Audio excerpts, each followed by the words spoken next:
Continuar. Mandou bem, Fábio. Obrigado aí, Fábio.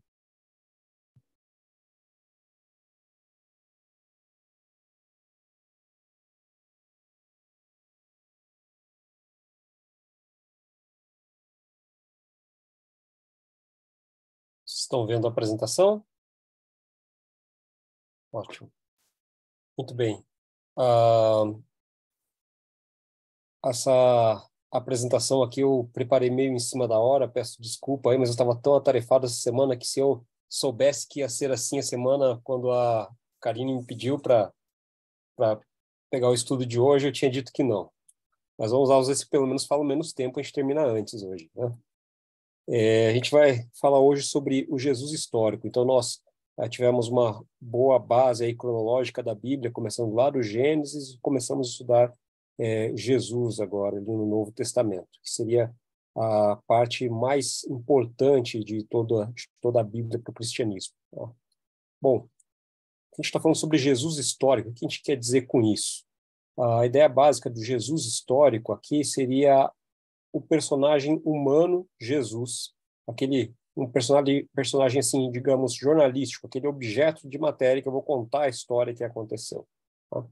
Agora, por que dizer Jesus histórico e separar do que seria o Jesus da Bíblia, do que seria o Jesus da religião?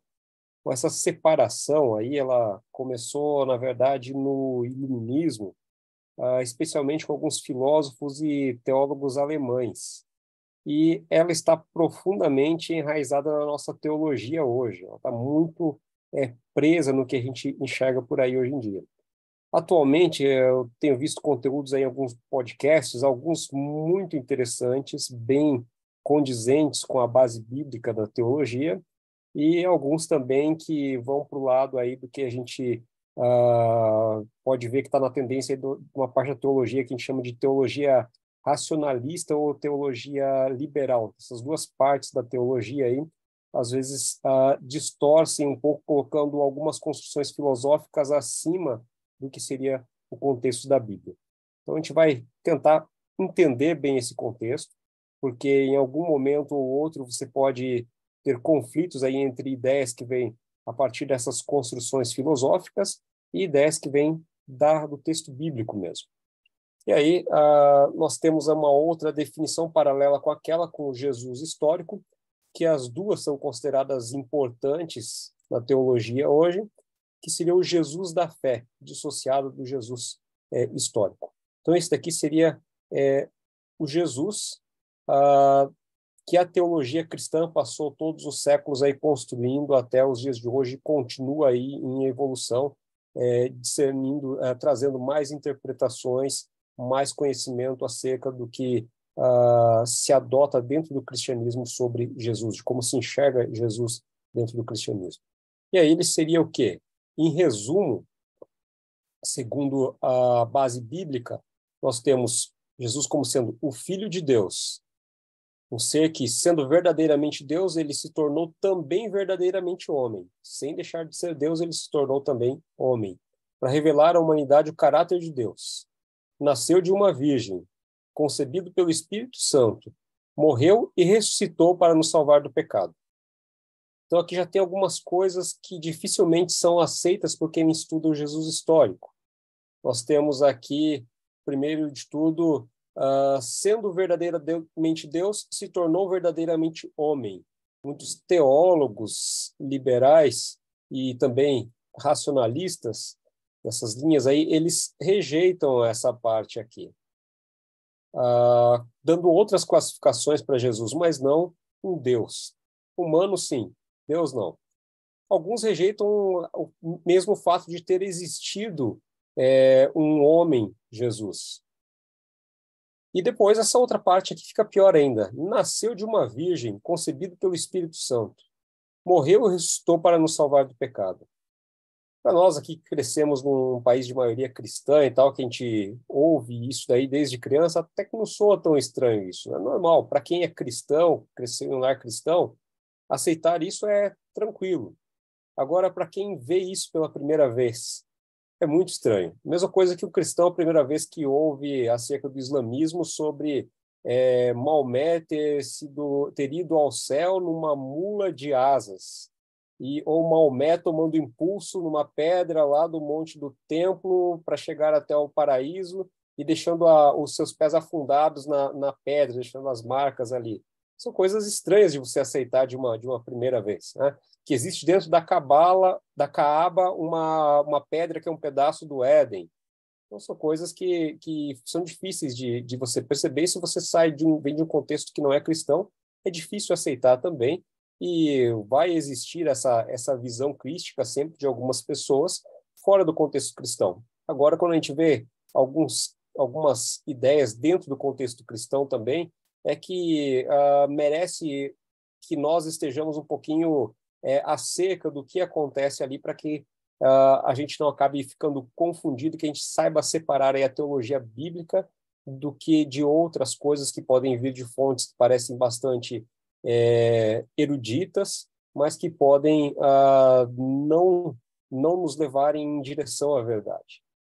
E aí a primeira pergunta que se faz aqui seria: é possível conhecer Jesus? Mas se você fizer essa pergunta para algum cristão, é capaz que ele sinta-se até ofendido. E do ponto de vista do cristianismo, não só é possível, mas como todo aquele crente deve conhecer a Jesus. A gente tem lá em João 17, verso 3, e a vida eterna é esta, que te conheçam a ti como o único Deus verdadeiro e a Jesus Cristo, aquele que tu enviaste.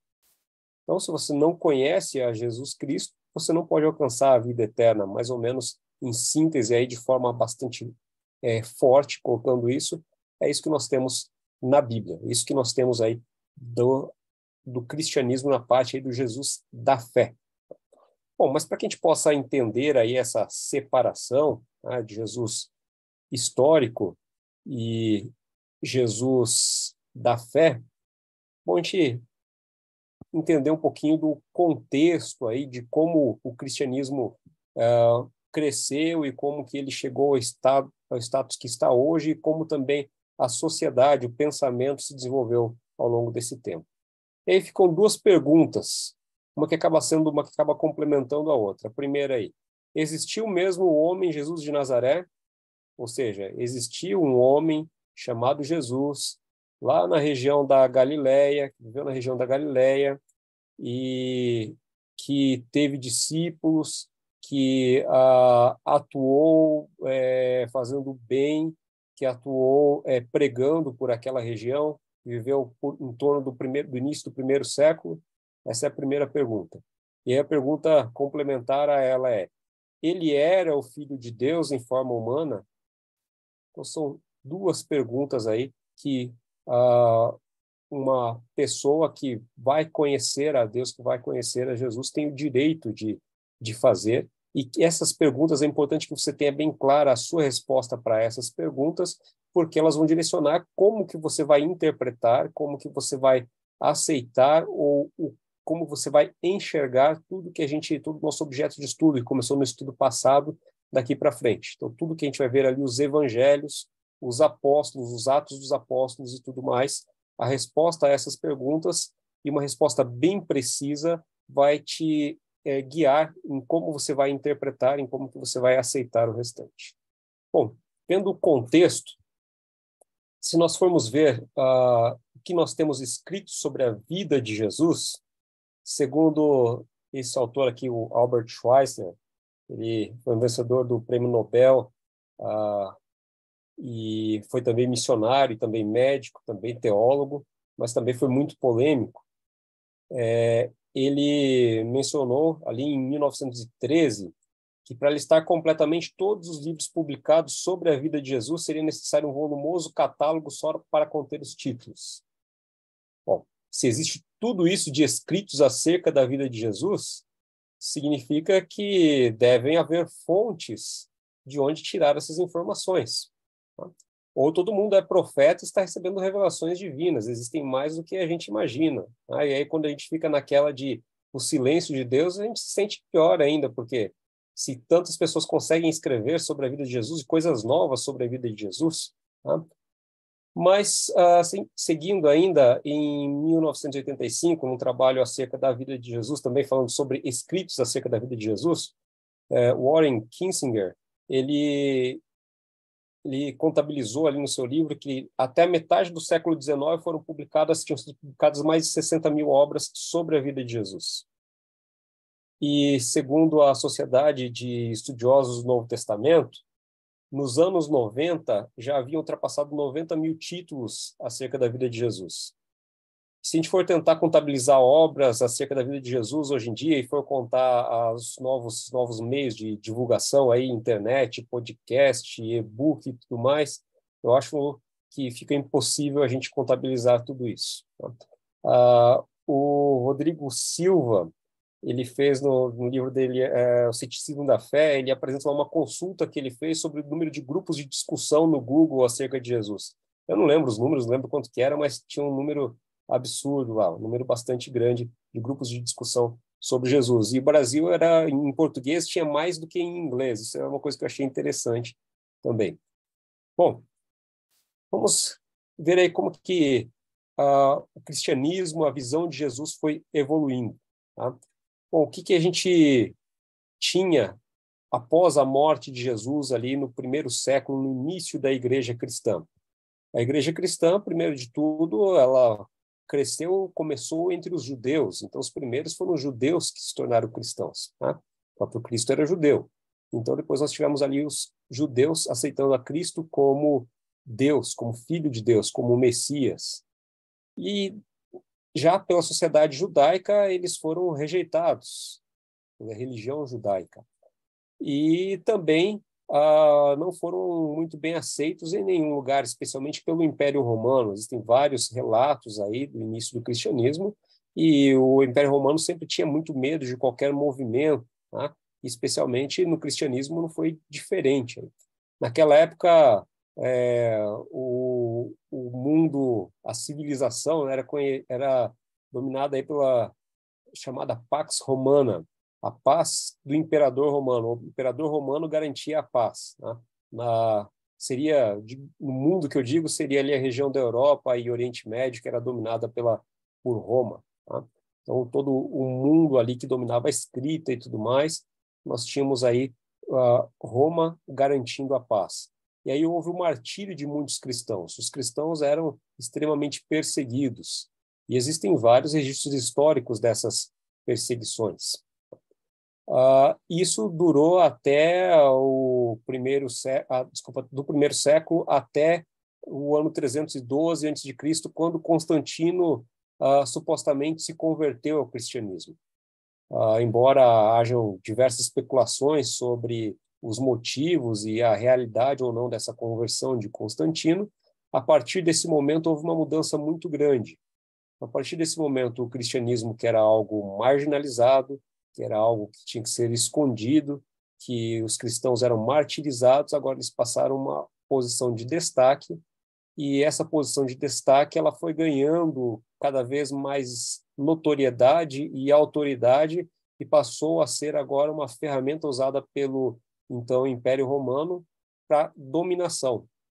E a gente teve ali a oficialização da Igreja de Roma, da Igreja Católica, a Igreja Cristã, o surgimento da Igreja Romana, e desde esse momento até o final da Idade Média, aí no século XV, o que predominou ali nessa época, agora parou de ser a Pax Romana, agora não era mais o imperador romano que, com seu exército, garantia a paz, mas passou a ser a Pax Ecclesia.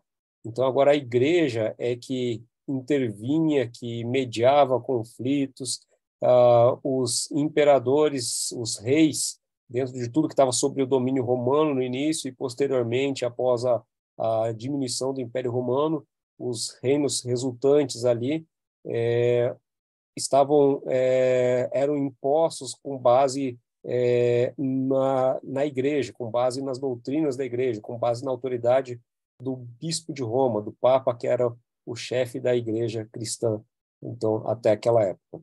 E nessa mesma época, até então, o que predominava acerca de estudos da história, de conhecimento histórico, era o termo que foi cunhado aí por Cícero, que era a Historia Magistra Vitae, que a história rege a vida, né? A história é a história domina a vida, mas mais ou menos esse termo funcionaria para a gente como se fosse estude o passado e tire lições para o futuro. Essa era a ideia. Das lições, você poderia aprender lições com o passado para tomar novas decisões aí no futuro, para que o futuro, a partir do passado, você pode ter lições importantes para que erros não sejam cometidos no futuro. E nessa mesma época, preocupada em manter aí esse status que foi alcançado da igreja, preocupado em manter reis, manter reinos, manter poder, a igreja se preocupou muito em garantir tradições, em garantir que histórias que contribuíram para isso perpetuassem-se, estivessem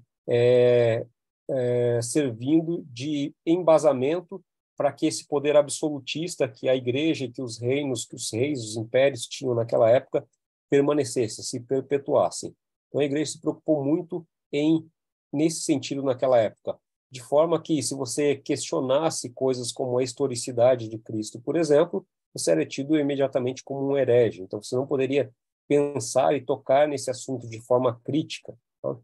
Existe evidência de Jesus, existe alguma coisa assim, você não poderia pensar nisso, isso já era uma tradição da igreja. Jesus existe, ele é o Filho de Deus, então essa tradição teria que ser aceita e a gente não tinha condição de racionalizar sobre isso. Se eu estivesse fazendo isso, eu já era taxado ali de herege. Mas isso daí começou a cair com a Reforma Protestante, à medida que ela ganhou peso. Então, agora os crentes passaram a poder pensar por si mesmos. E com isso a igreja também estava perdendo poder já nessa época. Então, essa dos crentes pensarem por si mesmo e não do magistério da igreja te impor as tradições que você vai seguir ou não, é um ponto muito importante com relação a identificar o que realmente é verdade, o que eram tradições que foram sendo acumuladas ao longo do tempo ali e passados pelos clérigos de forma a contribuir para a situação política que era assegurada pela igreja.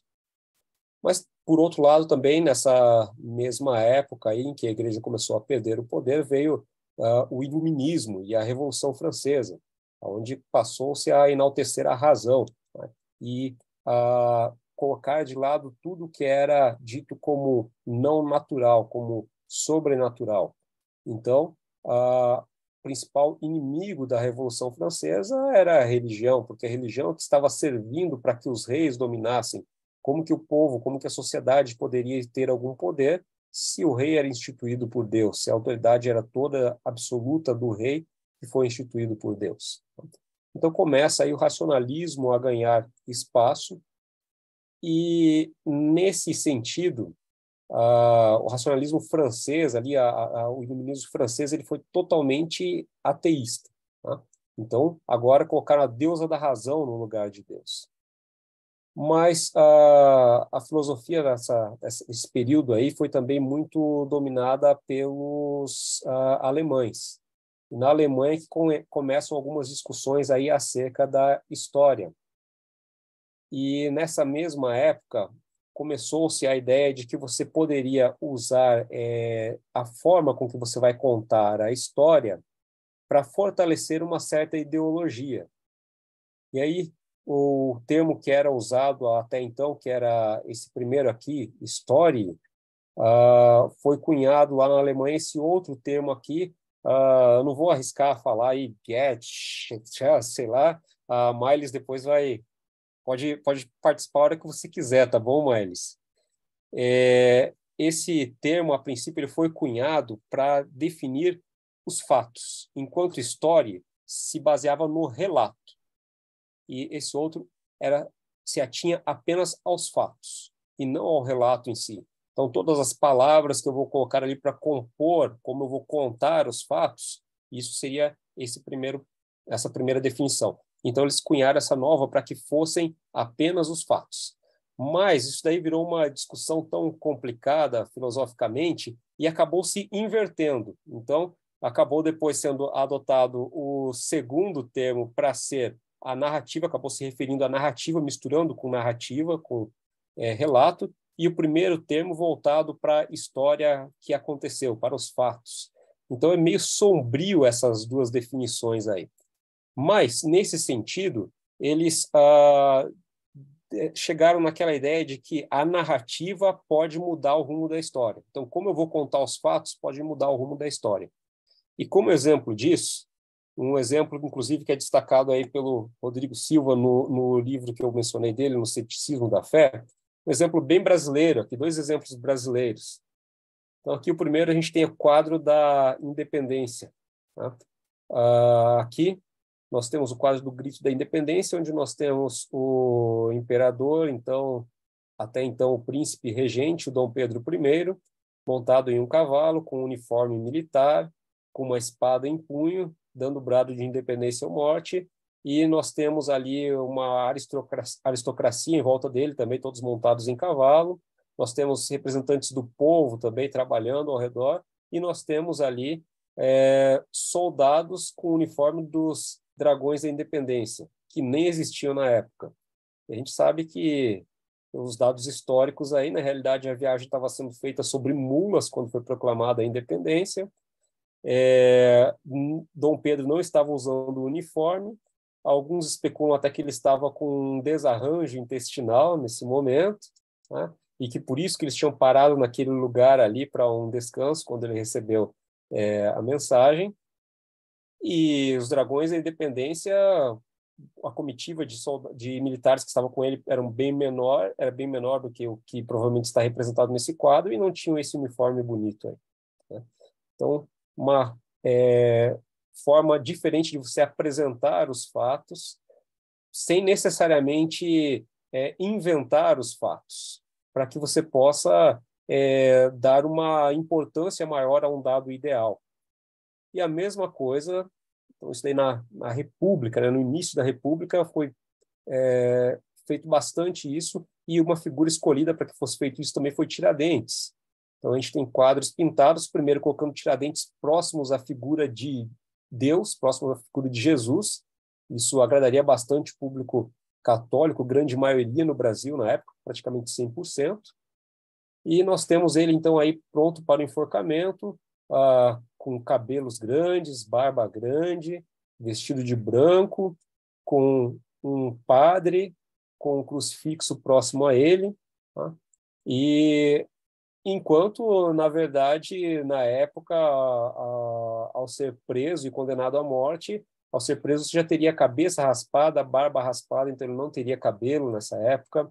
Dificilmente teriam chamado um padre que interviria dessa forma aí no momento da sua morte, para um condenado lá em Minas Gerais, distante do Rio de Janeiro, da capital. E as vestes brancas também, dificilmente seria esse tipo de vestes que ele teria, tá? Então, essa daí é a ideia de você poder criar uma narrativa que possa mudar os rumos da história. Bom, isso daqui teve influência em todas as áreas, inclusive no cristianismo.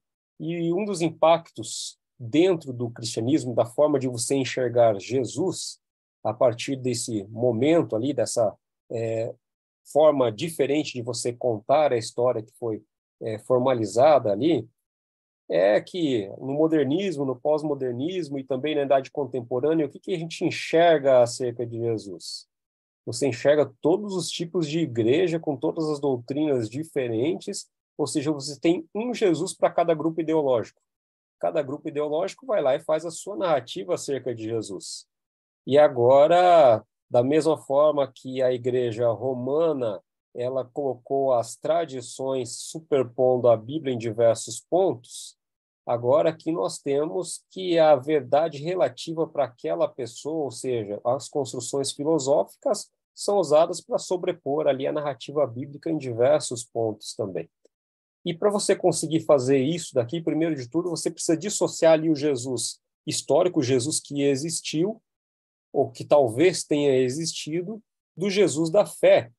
E aí esse Jesus da fé, você tem que levar em consideração que a interpretação, que a forma, o contexto, tudo isso influi na construção desse Jesus da fé, mas o que era real era aquele Jesus histórico. Tá? Mas esse Jesus da fé, ele não deixa de ser importante, mas ele acaba sendo moldado da forma com que você quer, da forma que serve para a sua ideologia. Mas, voltando lá para a Alemanha, a gente teve algumas implicações piores do que essas daí.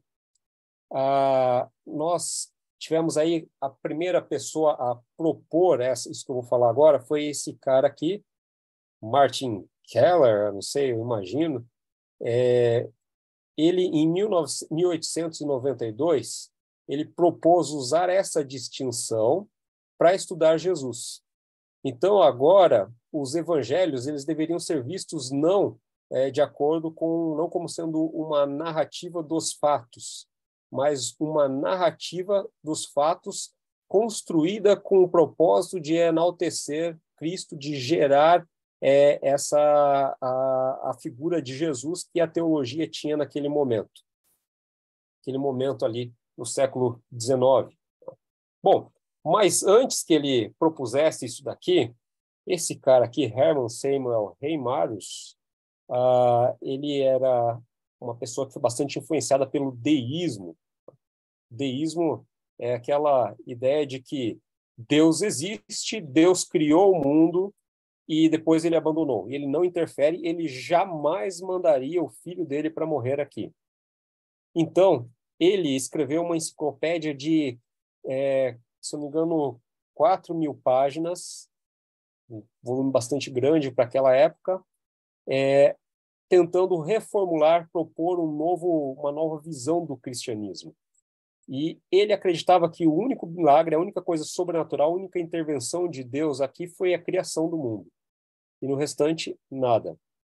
E para ele, Jesus era um profeta judeu que morreu e o seu corpo foi roubado pelos seus discípulos. Houve uma teoria da conspiração. Então, o primeiro a chegar em uma ideia de teoria da conspiração acerca de Jesus, formalmente, assim, em tratados escritos, foi Reimarus. Jesus foi um revolucionário, um profeta, que as suas profecias, a forma com que ele se declarou não se concretizou. Ele acabou morto na cruz, que era uma morte humilhante para a época, e para darem a volta por cima, os seus discípulos criaram, então, toda essa narrativa que se constituiu nos evangelhos, e eles roubaram o corpo de Jesus, e a partir daí, então, é que foi sendo construída a teologia cristã e o cristianismo em cima de uma pessoa que existiu, mas que não tinha nada de Deus, que jamais era o Filho de Deus. Então, esse cara que ele já tinha vindo antes daquela ideia. Ele já tinha questionado isso. Agora, existe um detalhe aqui. Ele não conseguiu publicar em vida os seus escritos. Depois de morto, e quando o racionalismo já estava mais claro, é que acabaram publicando os livros dele. Bom, seguindo, a gente pode... Peraí que eu estou... probleminha aqui no computador. Bom, a gente tem diversos outros filósofos e teólogos alemães, iluministas, na época do iluminismo, que eles vão se dividir praticamente em duas correntes ideológicas ali. Uma corrente que seria o racionalismo e outra que seria a teologia liberal. Teologia liberal que a gente ouve falar bastante hoje em dia também, se for assistir podcasts acerca desses temas e tudo mais, começou ali nesse momento. Tem, por exemplo, o David Strauss e o Bruno Bauer. Esses dois aí são do ponto de vista de que Jesus não realizou milagre nenhum. Os evangelhos adicionaram na sua narrativa os milagres para que pudessem dar um enfeite que desse um formato mitológico para Jesus, destacasse aí Jesus como sendo um herói. Então, os mais racionalistas, eles destacavam a ideia de que Jesus era um revolucionário, Jesus era um ativista político, isso é o que Jesus foi. E os liberais, eles colocavam Jesus mais como sendo um idealista, Então, como fazendo tudo certo, como sendo bondoso com todos, como pregando o bem por ser um ideal, por ser uma ideologia sua. E nós temos aqui o Frederick, não vou arriscar falar o nome dele aqui também, mas esse daqui, ele foi um do lado aí liberal. E ele chegou num negócio que, para quem é cristão bíblico mesmo, acha isso daqui muito... chega ao ridículo isso que ele colocou. Mas o que ele colocou é que Jesus era um humano, uma pessoa qualquer, e o que ele teve de diferente foi o pensamento positivo acerca de si mesmo. Então, Jesus tinha um pensamento positivo, ideias positivas muito fortes acerca de si mesmo, e isso é o que era mais importante sobre ele. Mais importante do que qualquer outra coisa sobre Jesus era o pensamento positivo que ele tinha sobre ele. E mais, esse estado que Jesus alcançou, nós todos poderíamos desenvolver sobre nós mesmos. Então, aquela história, Deus está dentro de você. Tá? Aqui parece uma certa influência de ideias como, por exemplo, o budismo, de filosofias como o budismo, né? Que dentro de você consegue alcançar um estado superior, dependendo de como você se enxerga a si mesmo. Bom, então nós temos aí essas duas correntes. Agora chega esse cara aqui, Albert Schweitzer, foi ganhador do Prêmio Nobel, se não me engano, em 1915 ele ganhou o Prêmio Nobel da Paz. Ele era um médico e foi missionário e também teólogo. E existem muitos relatos de situações vividas no campo missionário com Albert Schweitzer, e ele sempre demonstrou, teve na sua vida, algo que se aproximava muito da vida de Jesus. Só que, apesar disso, quanto ao Jesus histórico e quanto ao Jesus da fé também, ele apresentou sérias dúvidas. E ele escreveu bastante textos, escreveu bastante livros aí, mais para o final, mais quando ele estava na idade mais velha, e mais próximo da sua morte. Ele discordou dos teólogos liberais, onde eles apresentavam ali um Jesus ético, um Jesus ideal, e também dos racionais, que apresentavam um Jesus revolucionário. E qual foi a sua ideia? O que ele apresentou de Jesus? Bom, se resume nessa parte aqui do texto dele. Ele disse, no seu livro, o Jesus de Nazaré, que se apresentou em público como Messias, que pregou a ética do reino de Deus, que fundou o reino do céu na terra e morreu para conferir uma consagração final à sua obra, jamais existiu. Então, para ele, esse Jesus não existiu. Esta imagem foi traçada pelo racionalismo, revivificada pelo liberalismo e revestida pela teologia moderna com roupagens históricas. É complicado uma afirmação desse tipo vir de uma pessoa que dedicou a sua vida inteira como missionário, que seguia à risca os ensinos de Jesus, mas ele deixa claro no livro dele que o importante ali, o grande destaque, era o quanto Jesus foi até o final com o que ele acreditava, que isso foi importante.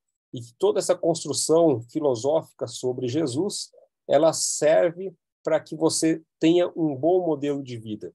E por isso, apesar de tudo isso, ele adotava o Jesus para ele inventado como sendo o seu modelo de vida. Então, a gente tem aí exemplos até agora, tudo que eu citei aí foram de pessoas que desfazem o Jesus bíblico. Tá? Então, alguns mantêm a importância desse Jesus bíblico, da narrativa do Jesus bíblico, mas ela não é uma coisa real. Ela serve a um propósito, a nossa teologia pode ser e deve ser baseada nisso para alguns, mas não é a realidade. E o Jesus histórico, para alguns ele existiu e era apenas um ser humano, para outros um ser humano revolucionário, para outros um ser humano idealista, e para outros, como o Schweitzer, nem existiu, nem chegou a existir. Ele não acreditava no Jesus histórico. Bom, falei só essas coisas, agora vindas de teólogos, né? Teólogos que foram importantes aí, que ocuparam e publicaram coisas, escreveram bastante tratados acerca de teologia, e como que isso se relaciona, então, o que a gente deve fazer, o que a gente deve seguir qual a implicação de existir ou de não existir Jesus? Alguma coisa dessas faz sentido, não faz sentido? Bom, vamos pensar um pouquinho mais sobre isso daqui. O que tem acontecido atualmente, né, na época agora contemporânea? Em 1985, o Robert Funk ele criou um seminário, que é o Jesus Seminar. E o objetivo desse seminário era unicamente estudar o Jesus histórico. Agora, como estão os estudos, como foram os estudos, que linha que seguiu esse seminário, foi exatamente a de separar o Jesus da fé do Jesus histórico. E os estudos dirigidos lá trabalharam cada vez mais nela de que o Jesus da fé é uma invenção, uma criação da filosofia, uma criação filosófica, uma criação teológica e não um fato que realmente existiu, ou seja, uma narrativa que foi sendo construída. Agora, o que todas essas pessoas, todos esses trabalhos têm para embasar esse ponto de vista? E o que sobra para a gente depois disso? Bom, antes da gente discutir esse ponto em si, eu quero que você fique com isso na cabeça. Tá? O que aquilo ali está certo ou está errado? Vamos fazer um exercício rapidinho aqui, só para a gente tentar imaginar o que seria o mundo, então, se Jesus não tivesse nascido. Tá? Ou seja, se a grande maioria dos cristãos não tivessem aceitado Jesus ali como sendo um Deus. Primeiro, do ponto de vista histórico, eu destaquei aqui um pouquinho de coisa de cada ponto, mas você pode pensar e destacar mais também. Você pode contribuir, se quiser, pode abrir seu microfone e participar também. Do ponto de vista da história, primeiro de tudo, o calendário. Olha só, a gente tem o calendário separado em antes e depois de Cristo. É uma coisa meio forçada para alguém que nem tenha existido. Tá? Então, de alguma forma, Jesus deve ter pelo menos existido. Até hoje o calendário está funcionando aí, baseado em antes e depois de Cristo. Estados Unidos da América, a nação mais potente economicamente e militarmente nos dias de hoje, e mais influente politicamente, ela só existiu porque houveram cristãos, pessoas que acreditaram aí em Cristo, que estavam sendo perseguidos e foram buscar uma terra nova, e isso deu origem a essa grande nação. Se não era capaz de que, mesmo tendo sido encontrado a América, os Estados Unidos todos tivesse sido uma colônia de exploração durante todo o tempo também, a gente não teria essa nação com essa constituição que tem hoje. Um ponto muito importante é a moral. Toda a moral que rege o mundo hoje, ela tem uma enorme influência cristã. Então, coisas como caridade, lembrando que coisas como consciência social, com se preocupar com o próximo, aí não é nem coisa da esquerda, tá? A parte social aí, e muito menos coisa da direita. Tá? Isso daí, na verdade, é uma coisa que é um reflexo de Deus em nós, porque você está se preocupando com o seu próximo, você se preocupar com o seu próximo. Tá? E às vezes a gente acaba pegando isso e colocando dentro de algum envelope ideológico aí, e as coisas ficam meio complicadas se a gente encarar dessa forma. Sociedades beneficentes, tá? A bondade, conforme a gente enxerga no mundo hoje, ela tem a grande influência cristã. Você pode pensar aí em diversos hospitais, institutos de saúde que não existiriam se não fossem cristãos que desenvolveram isso, pelo princípio de cuidarem do próximo. Na teologia, qual seria a implicação na teologia? Bom, a gente não ia conhecer a maior revelação de Deus que nós temos. Então, a que nós temos é que Deus se revelou na pessoa de Jesus. Ele veio e se fez humano para que nós pudéssemos conhecer o caráter de Deus. Quem vê a mim, vê ao Pai. Então, se Deus não estivesse vindo, se Jesus não estivesse nascido, né, a teologia ia ser muito diferente. Não saberíamos quem é Deus. Talvez nem tivéssemos um monoteísmo. Talvez tudo fosse uma cultura politeísta, tá? Com os deuses totalmente inventados, com paixões, conforme eram os deuses gregos, ou com características como são os deuses hindus, que se aproveitam de avatares para se revelar de diferentes maneiras. Não poderíamos ter certeza da vitória do bem nem esperança após a morte. Então, A vitória do bem sobre o mal é uma coisa que só vem dentro da teologia cristã. A teologia cristã que é construída aí com Cristo vencendo. No máximo, fora disso, que você vai encontrar são filosofias que colocam aí como um equilíbrio entre o bem e o mal, mas você não vai ter nunca a promessa de uma vitória do bem sobre o mal.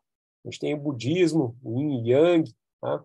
Dentro do conceito, dos conceitos hinduístas também, o bem é mais um aprendizado que você está buscando depois de passar por diversas encarnações, tá? Mas vai existir sempre o bem e o mal, nunca vai existir uma vitória de um sobre o outro. Jamais teríamos esperança após a morte de um dia vencer a morte. Bom, isso daqui é uma visão assim bem resumida acerca de como seria o nosso mundo sem Jesus. E a partir disso, o que você pode fazer? Bom, você pode construir a sua narrativa. E aí, você pode construir uma narrativa no estilo Richard Dawkins, que acredita que se não existindo Deus, a sociedade seria perfeita. A gente já passaria uma sociedade perfeita e seria muito melhor hoje. E você pode ir para o lado contrário também. Não existindo Jesus, não existindo Deus, tudo estaria perdido, a situação estaria muito pior. Dos dois lados seriam especulações, seria uma narrativa que eu estou colocando para vou colocar em formato de narrativa algo que eu estou dissertando da minha cabeça aqui e quero impor aquela ideia. A minha ideia, o que eu imagino é que vai acontecer assim. Tá? Nenhum dos lados a gente conseguiria uma prova, conseguiria alguma evidência muito clara de que seria ou não daquele jeito. Pessoalmente, eu gosto mais da ideia de que o caos seria bem maior, né? Não existindo um Deus aí. Especialmente porque as leis físicas precisam do caos aí para se perpetuarem, para que as coisas funcionem, né? Então o negócio ficaria, na minha opinião, bem mais caótico.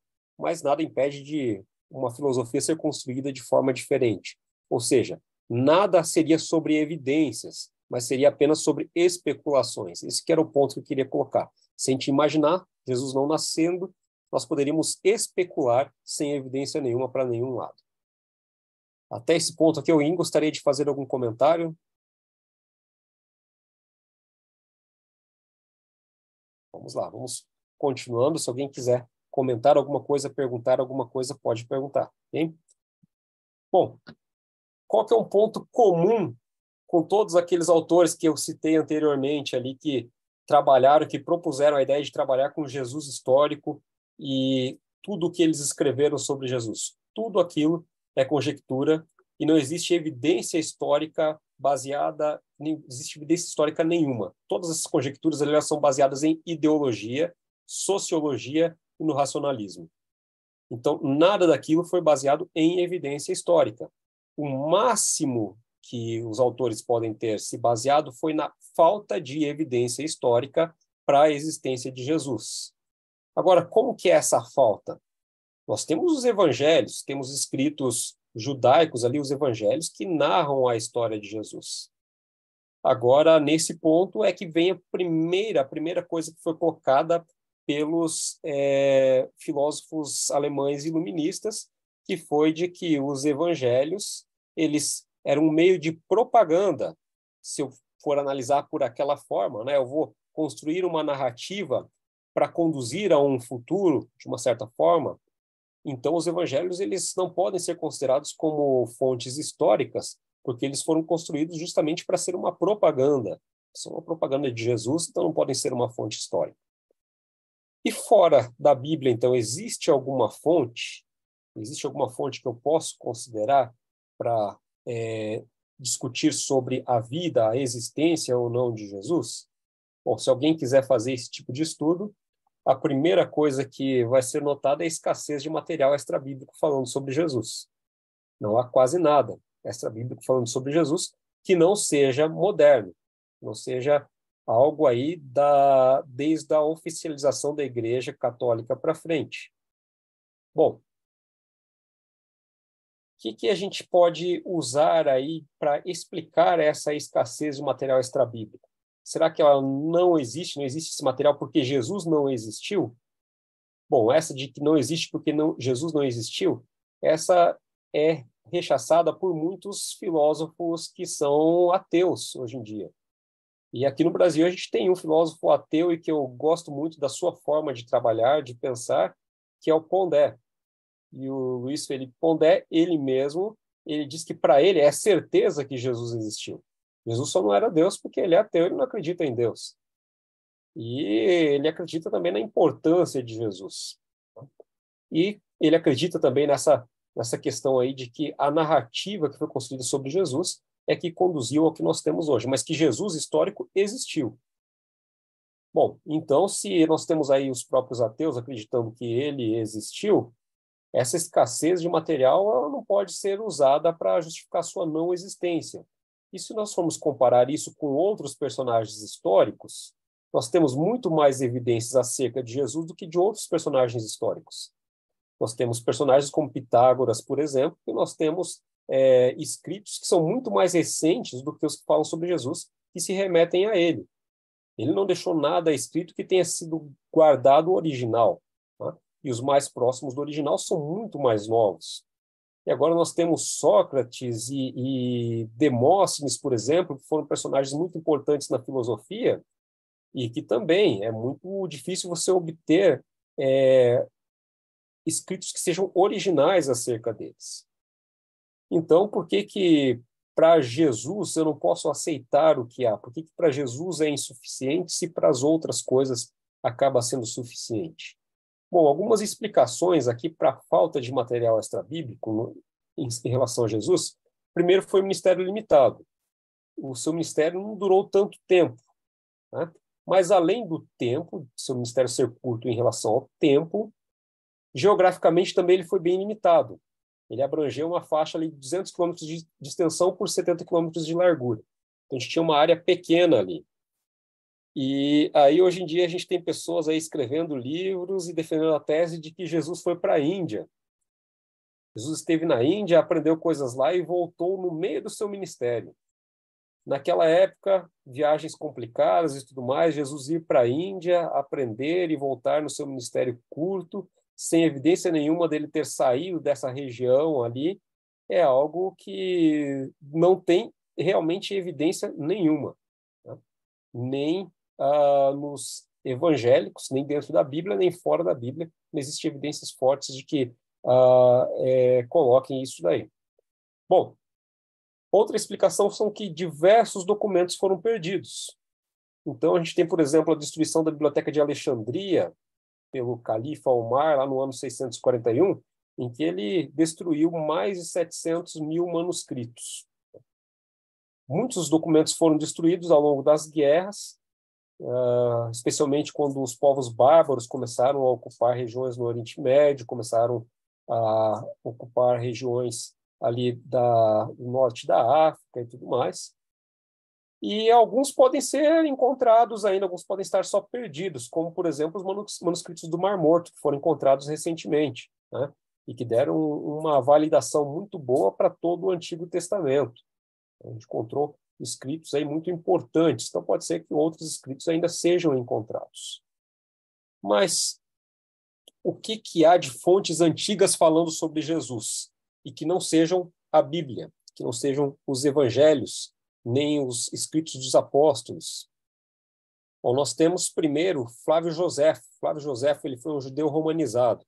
Ele era um judeu que defendia de que eles deveriam submeter-se a Roma e tornar-se romanos, deveriam seguir o Império Romano. Flávio Josefo, ele escreveu, do ponto de vista de historiador, não sendo cristão, sendo um judeu romanizado, que nem a religião judaica para ele tinha essa importância, e ele mencionou Jesus, a gente vai ver um texto em que ele menciona. Bom, muita gente hoje em dia ainda coloca em dúvida os escritos de Flávio Josefo quando ele cita Jesus, porque os escritos originais que a gente tem são relativamente modernos.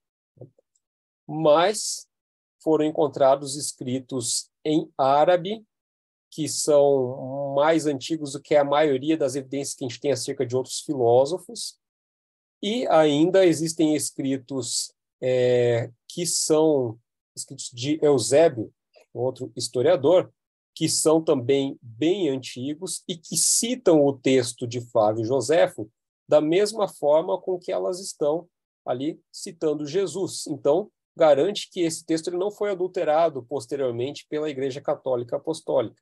Tá? Ou seja, Flávio Joséfo escreveu realmente sobre Jesus, escreveu que Jesus existiu. Nós temos também algumas referências no chamado Talmud Babilônico, que é um escrito aí do primeiro século, também um conjunto de leis, de regras judaicas, de histórias judaicas.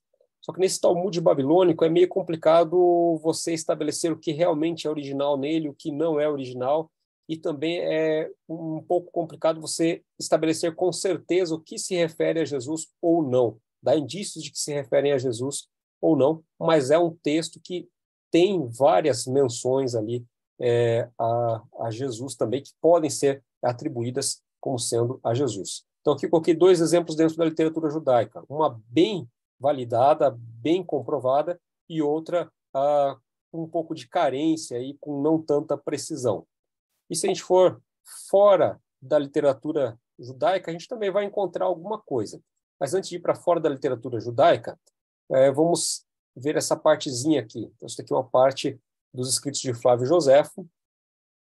E Flávio Joséfo ele viveu aí, sabe-se exatamente entre o ano 37 ou 38 depois de Cristo até o ano 100 depois de Cristo. Então, note que os escritos são um pouquinho tardios aí, tá? Mas é o que a gente tem de mais antigo mencionando Jesus fora da Bíblia.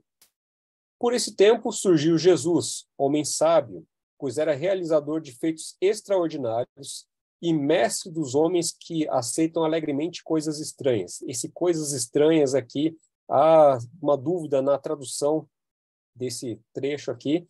Em alguns lugares colocam coisas estranhas, outros lugares colocam coisas extraordinárias, outros lugares colocam milagres. Então, não se tem certeza como traduzir esse trecho. Ele arrastou após si muitos judeus e muitos gregos. Era considerado o Messias. Embora Pilatos, por acusações de nossos chefes, o condenasse à cruz, aqueles que o tinham amado desde o princípio não cessaram de proclamar que, passado o 3º dia, ele apareceu-lhes novamente vivo. Então, ele não só cita Jesus, como ele cita que os que o amavam proclamaram que ele apareceu novamente vivo após 3 dias. E mais ainda, essa outra parte aqui, os profetas de Deus tinham respeito por ele.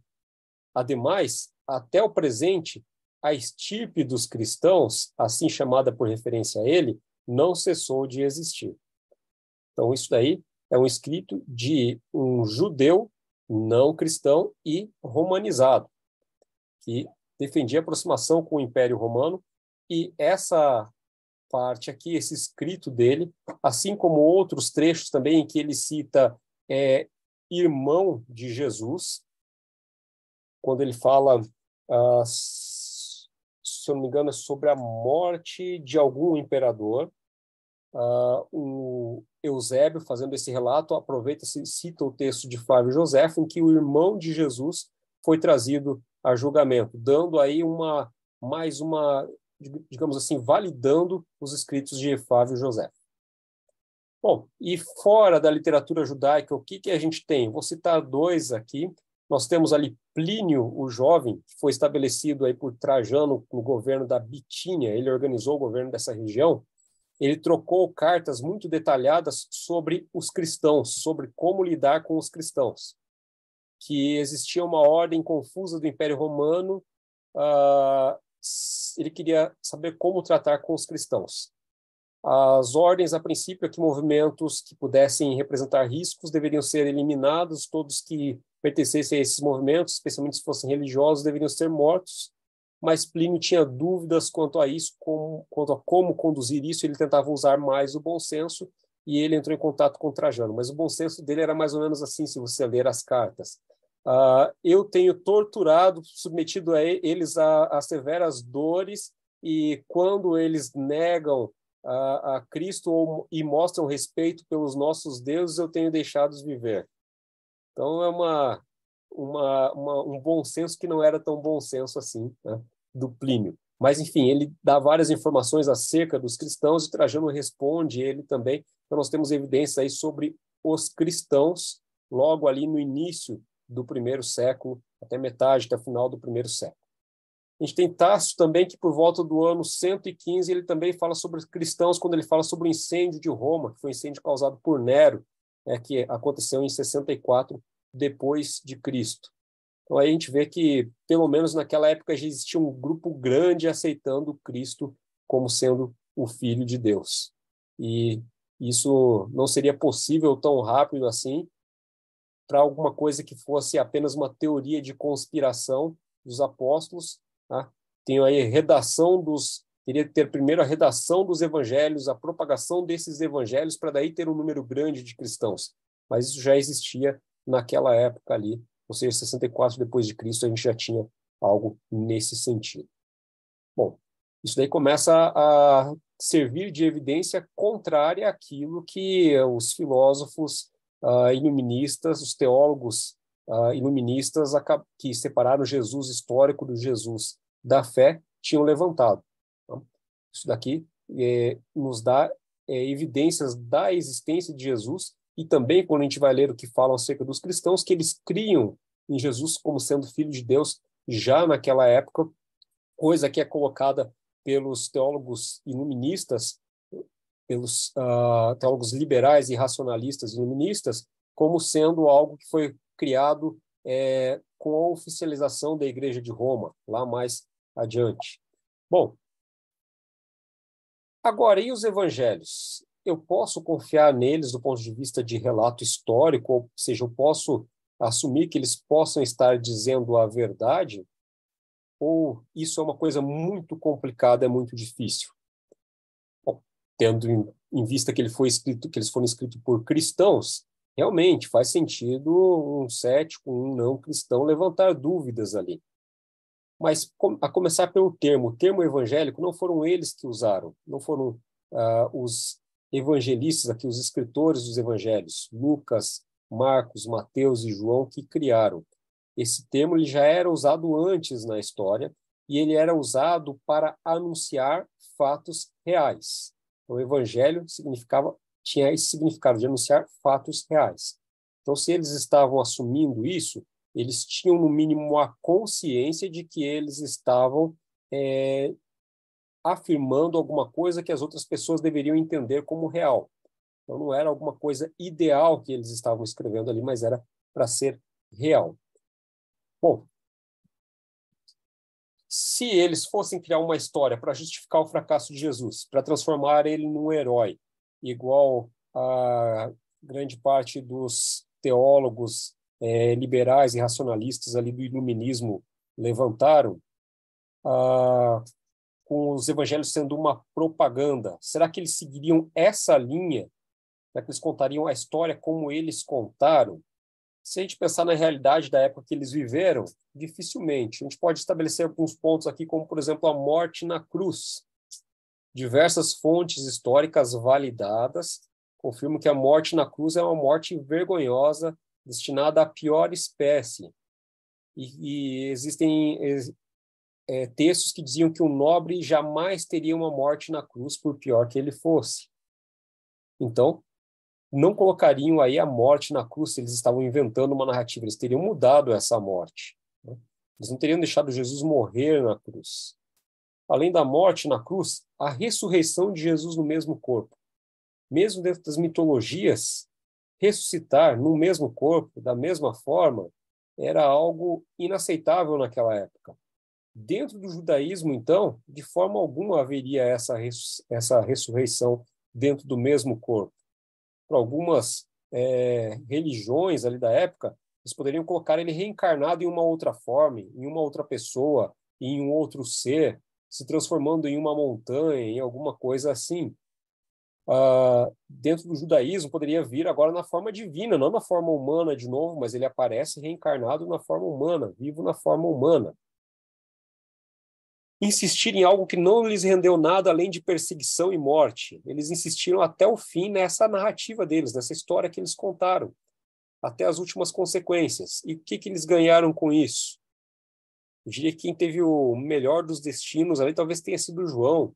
Ficou exilado lá na ilha de Patmos, num sol teve as visões lá do Apocalipse, tá, enquanto estava exilado lá. A gente teve grande perseguição e apóstolos sendo mortos. E outro ponto mais importante, uma conspiração sempre acaba tendo um dedo duro. Até a Inconfidência Mineira teve.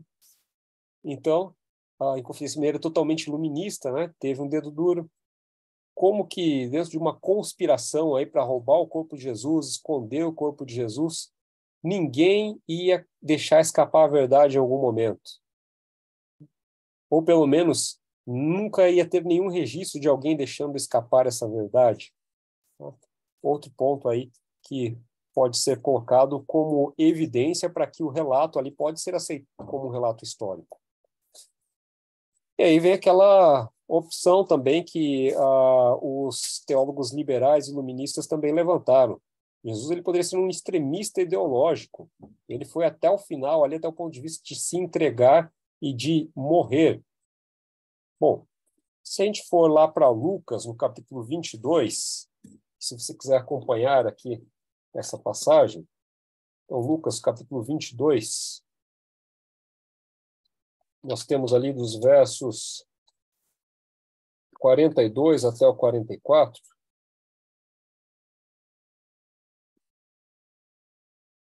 o momento em que Jesus sabia que estava chegada próxima à sua hora de morrer, nós lemos ali, dizendo: Pai, se queres, passa de mim este cálice. Contudo, não se faça a minha vontade, e sim a tua.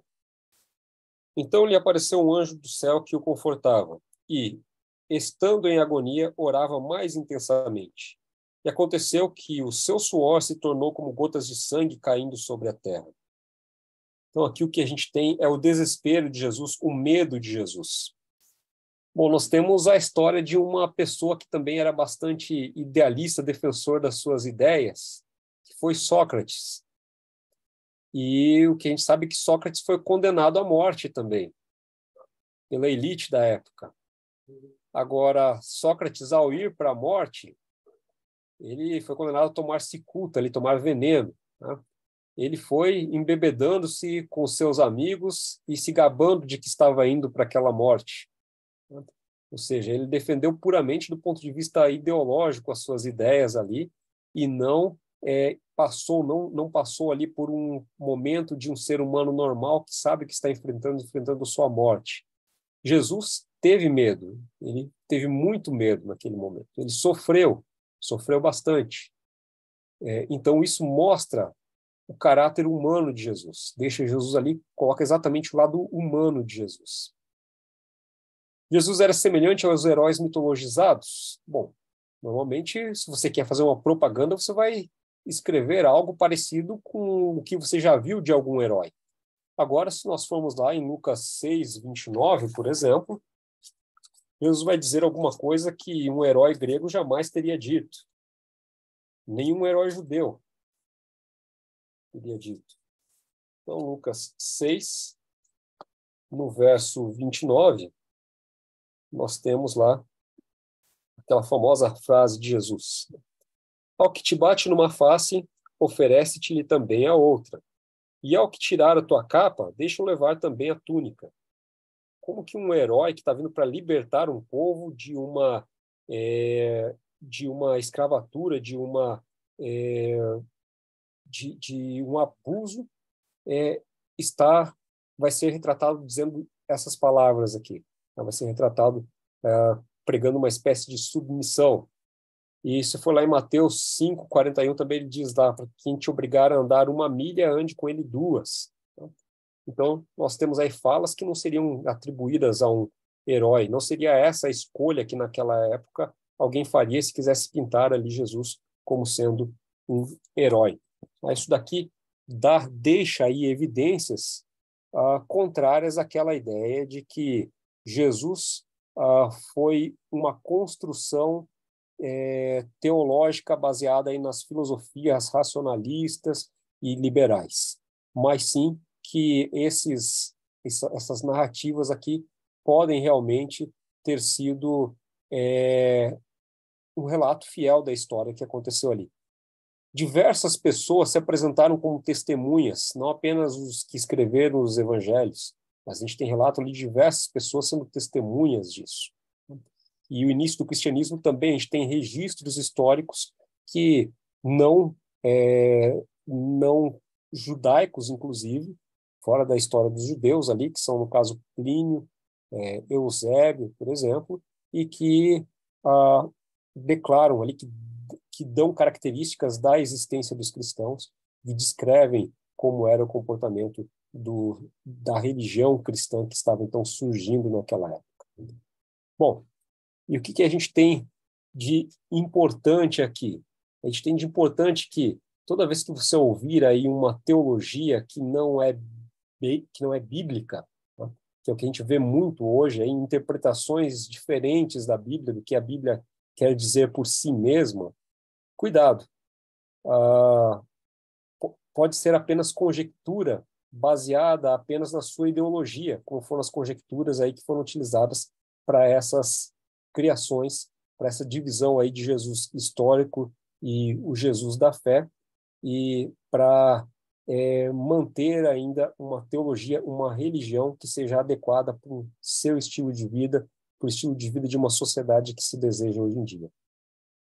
E se a gente quer buscar a verdade, nós temos em Jesus, além de tudo, um homem que se declarou ser a verdade. Eu sou o caminho, a verdade e a vida. Ninguém vem ao Pai senão por mim.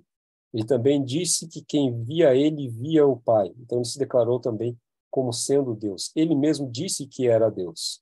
Mas uma evidência que uma pessoa que, para dizer isso, ou ela teria que estar muito alienada com relação ao seu estado humano, ou seria uma narrativa verdadeira. Ou ele realmente acreditava, ou ele realmente sabia o que estava dizendo, ou ele era uma pessoa bastante fora da realidade. Bom, é isso. Deixo aí para finalizar o nosso estudo aqui essa passagem. Eu sou o caminho, a verdade e a vida. Ninguém vem ao Pai senão por mim. E eu peço que ao estudar aí Jesus, o personagem Jesus, você tenha em mente aí como eu devo encarar a sua existência, como que eu devo encarar os seus fatos, que isso daqui possa ter te ajudado a decidir como que você vai encarar, como que você vai interpretar aquilo que a gente vai ler acerca de Jesus. Se alguém tiver alguma dúvida, quiser complementar, questionar, fique à vontade, quiser discordar, também pode ficar à vontade, pode falar.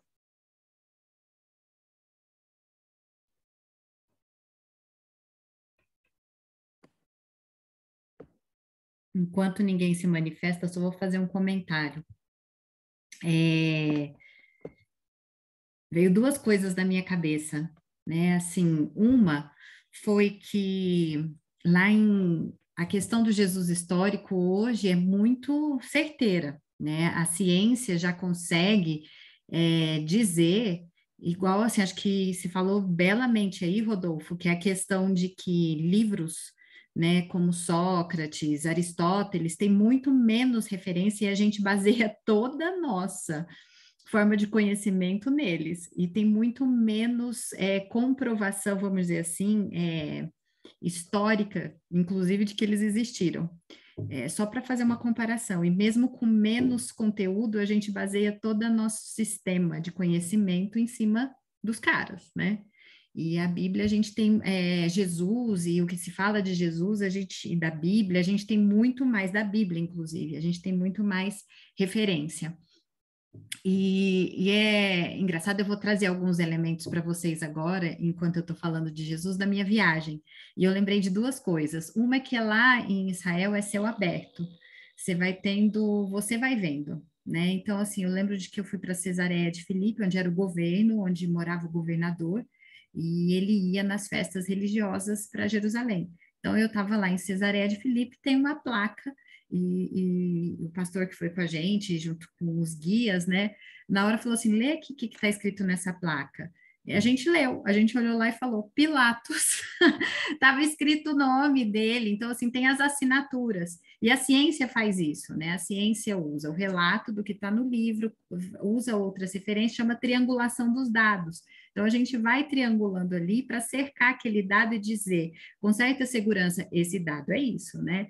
Então, assim, lá tem a céu aberto isso. Então, é muito interessante que hoje não, nem se tem minimamente quem estuda, quem lê, quem busca, o Jesus histórico está aí. É muito bonito descobrir, né? E eu gostei do que você falou a respeito das conjecturas, que hoje o que a gente tem é muito mais ideias falando desse Jesus, e aqui fica o nosso convite para a gente conhecer quem é esse Jesus por ele mesmo, né?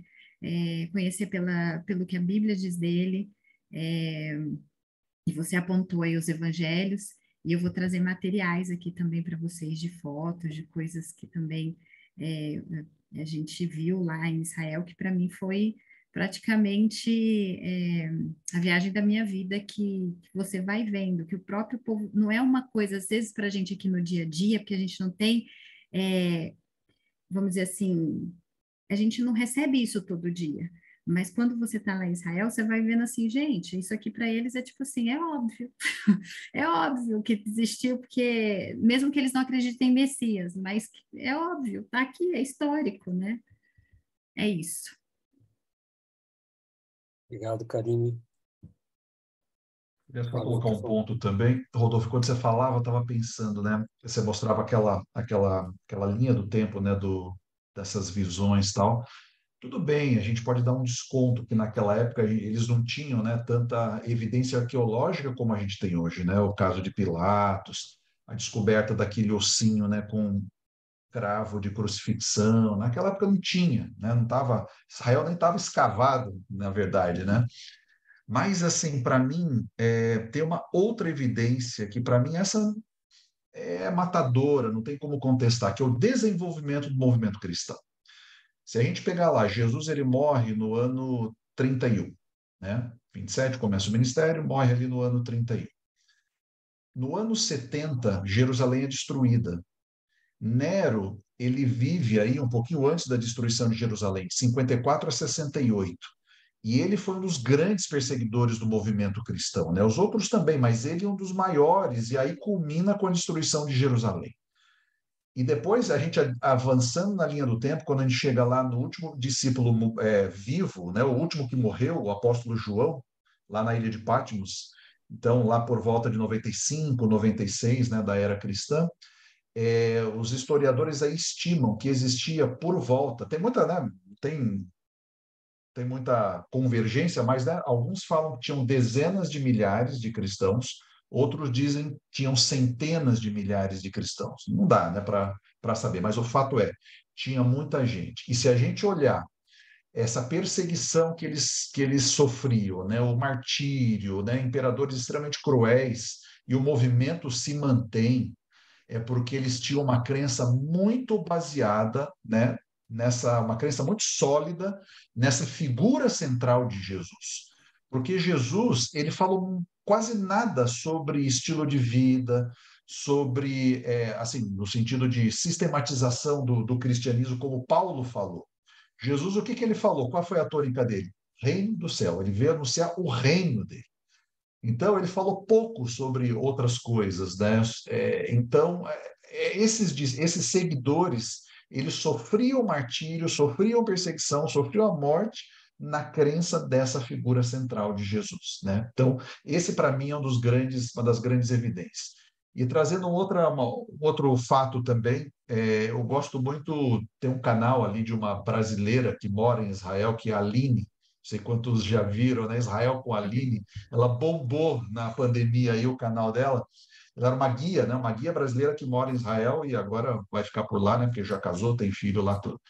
E aí teve um podcast onde se ela estava sendo entrevistada e falaram sobre a questão, como é que o judaísmo vê Jesus tal, e ela falou categoricamente, não há dúvidas sobre a historicidade de Jesus. Se você for para Israel e perguntar para qualquer um, não há dúvida. Mesmo aquele que não, o judeu que não crê, que não é cristão, né? O judeu ali do judaísmo mesmo. Aí o que ela falou? A única dúvida, o único ponto de divergência é que esse Jesus histórico é realmente o Messias lá das Escrituras do Antigo Testamento. né? Então, assim, não tem como dissociar, né, o Jesus histórico do Jesus dos evangelhos.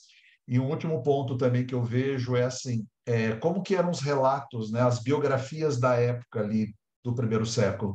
Não eram como os evangelhos apresentam, né? Um personagem principal que ele é morto, que ele é crucificado, que ele é perseguido, que do ponto de vista humano ele não teve nenhum benefício, né? Ele só sofreu.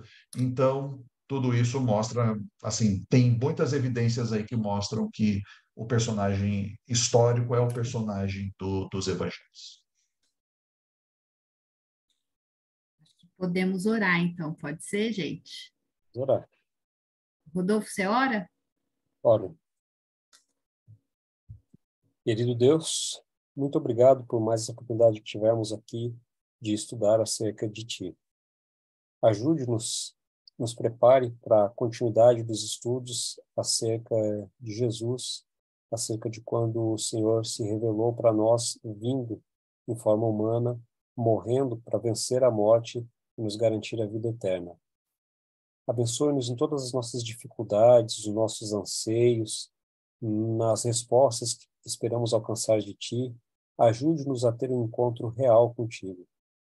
Esteja conosco até o nosso próximo estudo, esteja também com nossos familiares, com as pessoas que amamos, e perdoe, Senhor, nossos pecados. Em nome de Jesus. Amém.